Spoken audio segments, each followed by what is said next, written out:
ভালো ভিডিও করে ছাড়তে হবে। এই দেখো আমাদের গ্রামে এই দেখো কী অবস্থা, বৃষ্টির জলে পুরো একদম ডুবে গেছে একদম। এইসব জায়গায় চাষ কী হবে মাথায় ঢুকছে না। ঠিক আছে, পুরোটা একদম জলে একদম ভর্তি, একদম দেখা যাচ্ছে না কি বলতে পারছি না। দেখো কী অবস্থা। আর বহুদিন পরে যে বন্ধু বান্ধবের সাথে বুঝলাম, আড্ডা মারছি, গল্প করছি, ভিডিও শ্যুট করছি। আমার তাহলে ঘুষ ঠিক আছে, দেখো দেখেছো এইসব বন্ধু বান্ধব। আর এই তারপর ভাবছি কী করবো সারাদিনটা। গাড়িটা বিক্রি আছে না? কোনো এই গাড়িটা হ্যাঁ, না, এই গাড়িটা বিক্রি নেই, এই গাড়িটা কোনো বিক্রি নেই। গাড়ি কো না, এটা তো শখের গাড়ি, এইটাকে নিয়ে তো ভিডিও শ্যুট করতে হয়। ঠিক আছে, আমাদের রাস্তাঘাট ঢালাই আছে, খারাপটা খুব ভালো।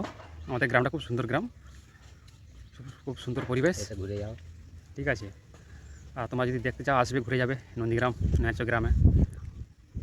ঠিক আছে, দেখো এই দেখো এই কদম গাছ, বল আমরা এইখানে বসে সব বন্ধু বান্ধবরা গল্প হয়, আড্ডা মারে, সব কিছু করে। এই যে কদম গাছ দেখেছো আমরা লাগিয়েছি। বল যে আমরা